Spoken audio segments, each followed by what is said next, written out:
So I was just up at my father's house, and he talked about me inheriting his house when he passes away. I don't want to put him in the grave just yet, but, hopefully my father's around for many years to come.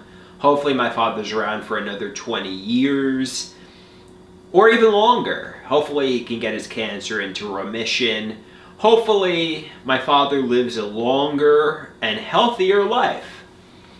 I love my father. I want him around for many years to come. However, I'm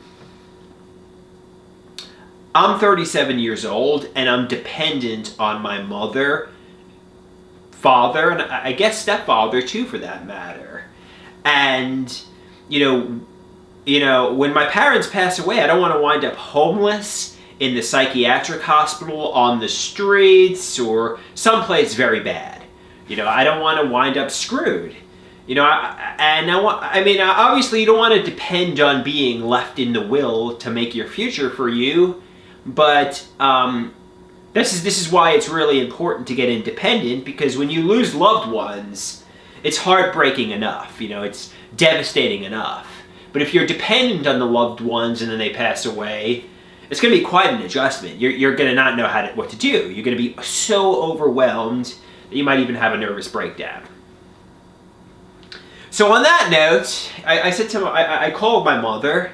I said to my mother, Mom, my father, Poppy, my dad, he said how he was considering leaving me the house. And obviously I have a sibling who's going to be left half of, everything my dad has.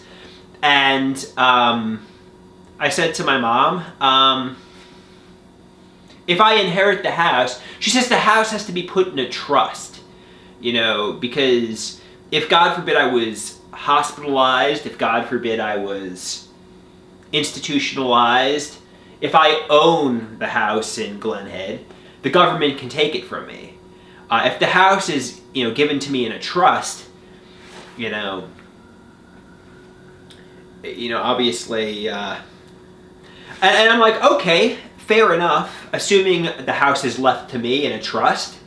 What are the negative drawbacks to it? Like, why wouldn't everybody be left the house in a trust?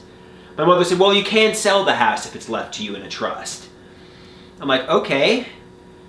And I'm trying to have a conversation with her, but she's talking over me. She's ranting at me. She's raving at me. She's saying, I'm trying to have these adult conversations with you. I'm like, all right, let's have the adult conversation now.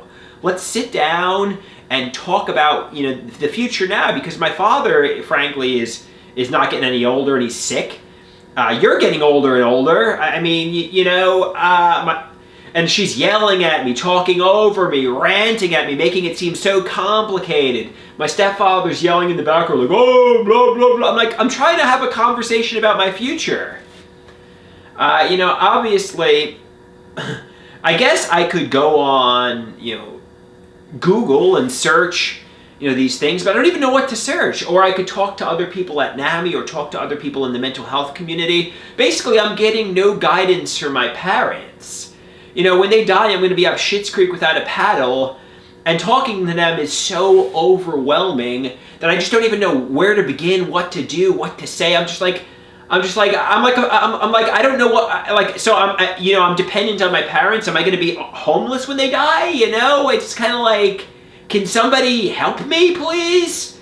Can somebody give me some guidance? And, obviously, it's good my brother, is going to inherit half of what my dad has, but, he's independent. He's got a job.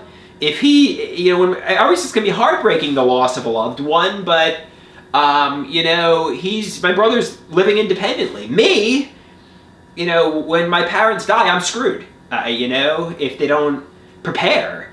And that's why you don't want to be dependent on anyone.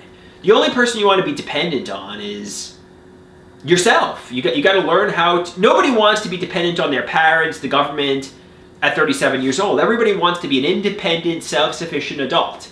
They're like, but you can't even cook your own dinners. I'm like, I can drive a car. I can cook dinners in an oven. I know how to function an oven. I know how to operate an oven. And when my mother was stonewalling me when I didn't want to take the Lamictal, I went to the supermarket, I purchased groceries, I clean up in here. I'm capable of taking care of myself when I don't have a maid who's handling the responsibilities for me. Yeah, you might say my executive functioning isn't too high at the moment, but I think I'm higher functioning than I'm given credit for. And I basically just want to make sure when my parents die, I'm not screwed. I'm not homeless. I want to make sure, doom isn't coming. After 37 years of solitary Joanne Greenberg fantasy world, my parents die and then I'm homeless. It's just like, that's my future? Just devastation?